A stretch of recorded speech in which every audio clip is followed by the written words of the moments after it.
Entramos ya en materia informativa. El Sindicato Nacional de la Prensa anunció a través de la cuenta X que en la madrugada de este jueves fue excarcelado bajo régimen de presentación el defensor de derechos humanos y director además de Espacio Público, Carlos Correa. Recordemos que Correa fue interceptado mientras caminaba por el centro de Caracas y se lo llevaron hombres armados y encapuchados, según afirmaron testigos. Este hecho ocurrió el pasado 7 de enero en horas de la tarde en Venezuela. El próximo secretario de Estados Unidos, Marco Rubio, afirmó que los americanos en Venezuela son injustamente detenidos para luego ser usados como fichas de canje. Esto fue lo que dijo. Marco Rubio, quien desempeñará el cargo como secretario de Estado para el gobierno del presidente electo Donald Trump, destacó que uno de los desafíos que enfrenta actualmente Estados Unidos es la detención de ciudadanos estadounidenses en países como Venezuela, Rusia, China, que luego son usados para negociar su liberación a cambio de beneficios.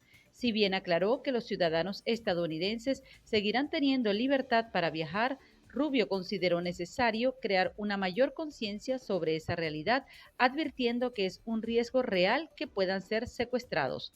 Rubio también afirmó en su discurso que Venezuela no está gobernada por un gobierno, sino por una organización de narcotráfico que se ha empoderado como un Estado nacional. En ese sentido, alertó que en Venezuela hay presencia rusa e iraní, advirtiendo que los iraníes están empezando a construir fábricas de drones y mencionó la presunta práctica del régimen venezolano de proporcionar pasaportes reales pero ilegítimos a los agentes de Hezbollah en el hemisferio. Por otro lado, Rubio calificó de decepcionante la postura de México ante los abusos que ocurren en Venezuela, aunque explicó que así lo establece la Constitución de México.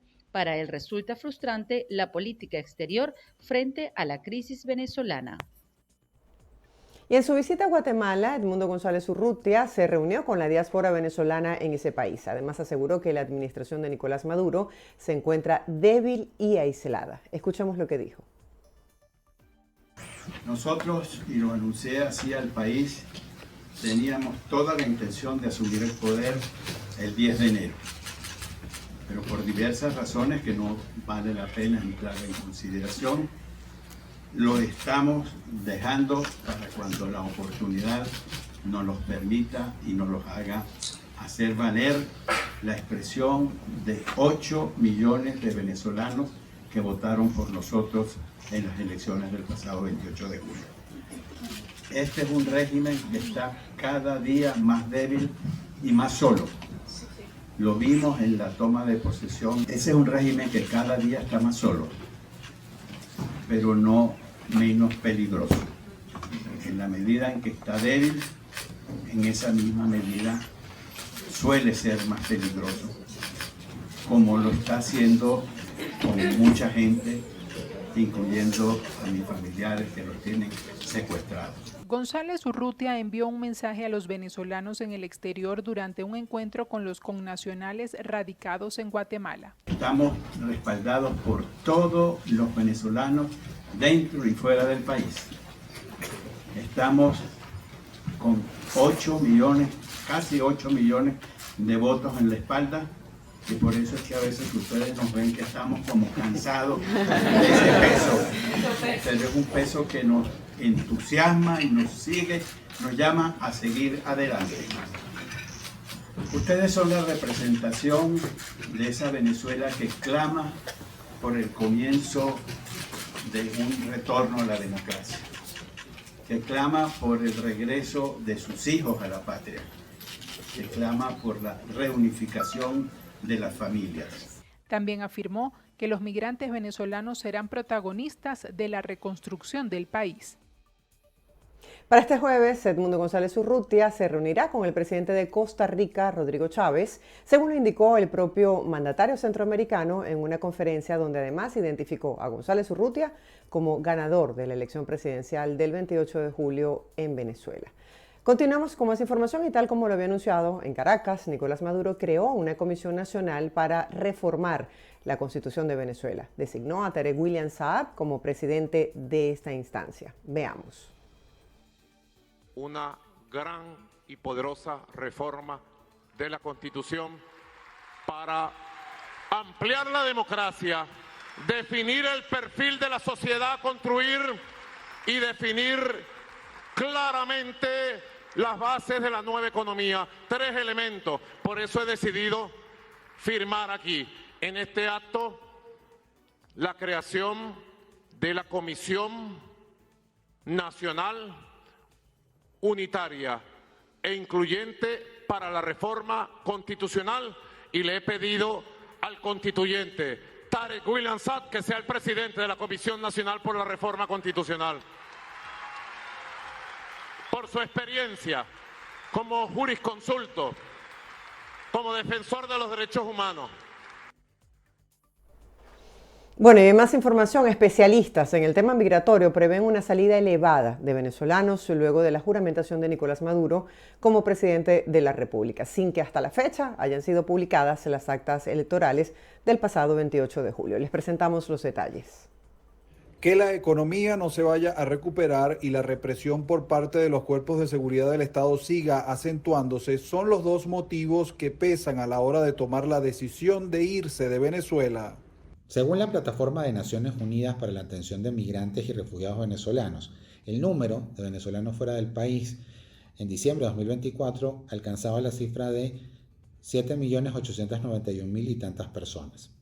Esto incluía personas que siguieron saliendo con posterioridad al 28 de julio de las elecciones presidenciales en un contexto de altísima represión, violación de derechos humanos, pero también de condiciones económicas que seguían deteriorándose.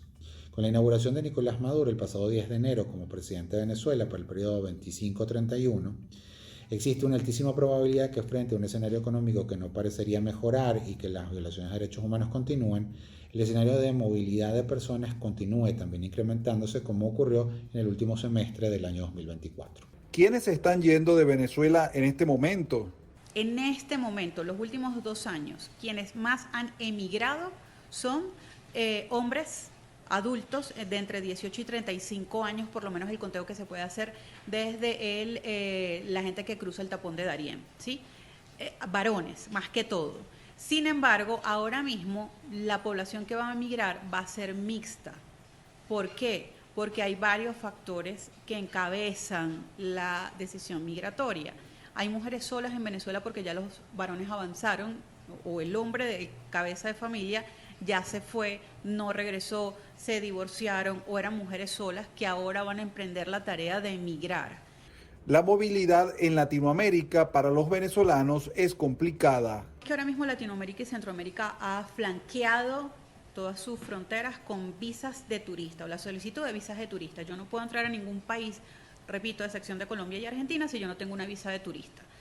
La gente por desconocimiento prefiere cruzar el tapón de Darién, pero no tramitar, por ejemplo, una visa de turista que puede costar 60, 80, 100 dólares, el valor de los aranceles consulares, porque infieren que es muy costoso o muy engorroso. Normalmente los trámites para las visas de turista, el requerimiento del Estado es simplísimo. Estados de cuenta de por lo menos 3 meses, un aval económico que diga que usted tiene cómo mantenerse en ese viaje si es turismo, y la presentación a una cita. En este momento es muy probable que cualquier destino sea viable para un venezolano que requiere la atención primaria de sus necesidades. Repito lo que dije antes.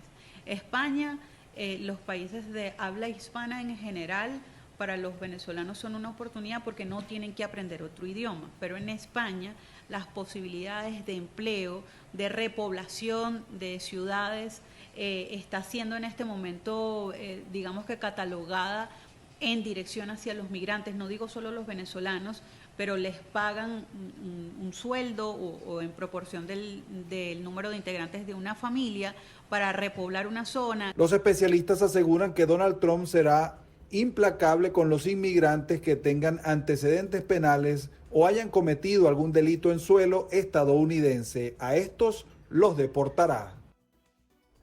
La Federación Venezolana de Maestros denunció la suspensión de sueldos a más de 10.000 docentes en el país sin que hayan recibido respuestas del Ministerio de Educación sobre esta situación. Escuchemos sus testimonios. Carmen Teresa Márquez, presidenta de la Federación Venezolana de Maestros, aseguró que el gremio docente no tiene nada que celebrar en este 2025. Denunciamos lo que hizo el Ministerio de Educación en el mes de diciembre y noviembre, de dejar a más de 10.000 educadores sin sueldo. Le suspendieron los salarios en el mes de diciembre. No tenemos nada que celebrar, solamente tenemos el valor de decirle al ministro de Educación, exigirle al ministro de Educación revisar los salarios de los maestros, revisar la seguridad social de los maestros, revisar la calidad de la educación, que realmente ha sido cuestionada en los últimos años. Desde la Federación Venezolana de Maestros hicieron un llamado al Ministerio de Educación para que se aboque a la discusión de la tercera contratación colectiva y de esta manera frenar el éxodo que atraviesa el sector. En este momento los estudiantes que están egresando del bachillerato no ven en la educación una profesión que les ofrezca ni seguridad social ni seguridad a nivel de remuneración diaria. Por lo tanto, entonces es casi que imposible convencer a quien pueda tener una herramienta y ese don que Dios le dio para la educación a que asuma estudiarla. Seguimos exigiendo también el arreglo de las instituciones educativas. Aquí en Caracas podemos decir que el 47% de las unidades educativas están en malas condiciones. ¿Cómo hoy un docente con estos salarios va a una unidad educativa cuando son sueldos de hambre? Muchos de los docentes dicen que estamos de vocación únicamente porque los salarios no alcanzan. Desde el Magisterio venezolano aseguraron que la carrera docente es cada vez menos llamativa para las nuevas generaciones, especialmente debido a los bajos salarios y problemas que enfrenta el sector. El Observatorio Venezolano de Finanzas presentó este miércoles los resultados de la encuesta de expectativas económicas para el año 2025 sobre las variantes de inflación, crecimiento del Producto Interno Bruto y el tipo de cambio oficial a finales de este año. Para este comienzo del año 2025, por ejemplo, la encuesta proyecta un crecimiento económico de 2% para el cierre del año 2025, con un rango de variación que va de menos 1% al 2.5%. Por su parte, las expectativas inflacionarias podrían subir un 100% para fin de año, con un tipo de cambio que alcanzaría, según estas proyecciones, los 100 bolívares por dólar para el 31 de diciembre de este año en curso. Recordemos que esta encuesta cerró el año 2024 con una proyección de inflación en 68% y un crecimiento económico de 4%. Sin embargo, las proyecciones de 2025 presentan un deterioro para el comienzo del año producto de la volatilidad del tipo de cambio y de la incertidumbre institucional que vive el país.